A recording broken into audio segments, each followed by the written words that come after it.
യാഥാസ്ഥിക വിഭാഗങ്ങൾ ബദരീങ്ങളുടെ ആണ്ട് എന്ന് പറഞ്ഞിട്ട് അവരുടെ പള്ളികളിൽ ഭക്ഷണം ഉണ്ടാക്കാറുണ്ട്. അങ്ങനെ ഭക്ഷണം ഉണ്ടാക്കിയത് ഞാൻ ഒരു യാഥാസ്ഥിക കുടുംബത്തിലായതുകൊണ്ട് തന്നെ നമ്മുടെ സഹോദരി ചോദിക്കുകയാണ്, ഞാൻ ഒരു യാഥാസ്ഥിക കുടുംബത്തിലേക്ക് വിവാഹം കഴിപ്പിച്ച് അയച്ചതുകൊണ്ട് അവിടെ അത് കൊണ്ടുവരും, എനിക്കതിൽ വിശ്വാസമില്ല എന്ന് അവർ കൃത്യമായി പറയുന്നുണ്ട്.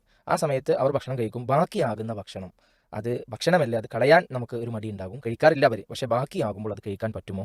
അത് വലിയ തെറ്റാണ്, അത്തരത്തിൽ വിദ്യാർത്ഥികളുള്ളത് കള്ള് പോലെ മദ്യം പോലെ ഹറാമാണ് എന്നുള്ള രൂപത്തിൽ കേട്ടിട്ടുണ്ട് എന്നാണ് ആ സഹോദരിയുടെ ചോദ്യം. ഇവിടെ നമ്മൾ മനസ്സിലാക്കേണ്ടത് അള്ളാഹ്ക്ക് അല്ലാത്ത മറ്റുള്ളവർക്ക് വേണ്ടി അറുത്തത് അത് വലിയ പാപമുള്ള ഒരു സംഗതിയാണ്. ഒരിക്കലും ഒരു മുസ്ലിമിന് ഭക്ഷിക്കാൻ പാടില്ലാത്ത നിഷിദ്ധമാക്കപ്പെട്ട ഭക്ഷണങ്ങളിൽ എണ്ണപ്പെട്ടതാണ് അള്ളാഹു അല്ലാത്തവരുടെ പേരിൽ അറുത്തത്. ഇവിടെ ബദരീങ്ങളുടെ പേരിൽ അറിവ് നടത്തിയിട്ട്, ബദരീങ്ങളുടെ പേരിൽ നേർച്ച നടത്തിയിട്ട് അവർക്ക് വേണ്ടിയിട്ട് ആ ഒരു പേരിൽ ഉണ്ടാക്കുന്ന ഭക്ഷണം എന്നത് ഷിർക്കിൽ അധിഷ്ഠിതമായിട്ടുള്ള, അള്ളാഹുവിന് ഏറ്റവും വെറുപ്പുള്ള, കോപമുള്ള, നരകത്തിൽ ശാശ്വതമായി പോകാൻ കാരണമാകുന്ന ഷിർക്കുമായി ബന്ധപ്പെട്ട് അള്ളാഹു അല്ലാത്തവരുടെ പേരിൽ അറക്കപ്പെട്ട മാംസമാണ്. അതുകൊണ്ട് തന്നെ അത്തരം ഭക്ഷണം, അതിലൂടെ ഉണ്ടാക്കുന്ന ഫുഡ്, ആ ഭക്ഷണം ഒരിക്കലും കഴിക്കാൻ പാടില്ല. അത് ഏത് കാരണവശാലാണെങ്കിലും ശരി, അത് കഴിക്കുക എന്നുള്ളത് ഒരു മുസ്ലിമിനെ സംബന്ധിച്ചിടത്തോളം പാടില്ല. കാരണം നമുക്കറിയാം, ഒരുപാട് പ്രയാസങ്ങൾ സഹിച്ചുകൊണ്ടാണ് ബദറിൽ മുസ്ലിങ്ങൾ യുദ്ധത്തിന് പുറപ്പെട്ടത്. അവരുടെ ആ പോകുന്ന യാത്രയെ സംബന്ധിച്ച് പോലും പ്രവാചകൻ സല്ലല്ലാഹു അലൈഹി വസല്ലം അവർക്ക് വേണ്ടി നടത്തുന്ന ഒരു പ്രാർത്ഥനയിൽ നമുക്കത് മനസ്സിലാക്കാൻ സാധിക്കും. അല്ലാഹുമ്മ ഇന്നഹും ജിയാദുൻ ഫഅശ്ബിഹും, പടച്ചവനെ അവർ പട്ടിണിയിലാണ്, അവരുടെ വയറൊട്ടി പിടിച്ചിരിക്കുകയാണ്, നീ അവർക്ക് ഭക്ഷണം കൊടുക്കണേ.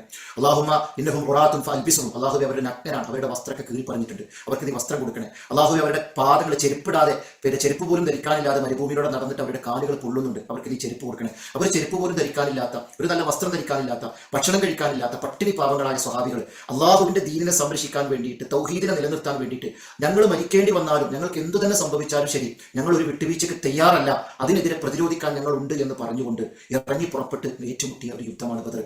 ആ ബദറിൽ അള്ളാഹിന്റെ ദീനിന് വേണ്ടി, പടച്ചറപ്പിന്റെ തൗഹീദിന് വേണ്ടി മരിച്ച് മരണപ്പെട്ടു പോയ ശുഹദാക്കളുടെ പേരിൽ അള്ളാഹുവിന് വേണ്ടിയിട്ടാണ് അവർ അത്രയും ത്യാഗം സഹിച്ച് യുദ്ധം ചെയ്തത്. അതിനുവേണ്ടി ആ നോമ്പ് നോറ്റുകൊണ്ട് പ്രയാസപ്പെട്ടുകൊണ്ട് അവർ യാത്ര പോയത്. എന്നിട്ട് അവരുടെ പേരിൽ അവരോട് പ്രാർത്ഥിക്കുകയും അവരുടെ പേരിൽ അറിവ് നടത്തുകയും ചെയ്ത് എന്തൊരു ലക്ഷ്യത്തിന് വേണ്ടിയാണ് അവർ യുദ്ധം ചെയ്തത്, അതിന് വേറെ വിരുദ്ധമായ രൂപത്തിൽ അവരുടെ പേരിൽ ഷിർക്ക് ചെയ്യുക എന്ന മാരകമായ തെറ്റാണ് ഈ ബദരീകളുടെ പേരിൽ എന്നൊരു വിഭാഗം ആളുകൾ ചെയ്തുകൊണ്ടിരിക്കുന്നത്. അള്ളാഹുവിന്റെ ഹിദായത്ത് കൊടുക്കട്ടെ. അപ്പൊ അത്രയും കോപമുണ്ടാക്കുന്ന, വെറുപ്പുണ്ടാക്കുന്ന വലിയ ഷിർക്കായിട്ടുള്ള ഒരു കാര്യത്തിന് വേണ്ടി അറക്കപ്പെട്ട, നിർമ്മിക്കപ്പെട്ട, തയ്യാർ ചെയ്യപ്പെട്ട ഭക്ഷണം ഒരിക്കലും ഒരു വിശ്വാസി കഴിക്കാൻ പാടില്ല.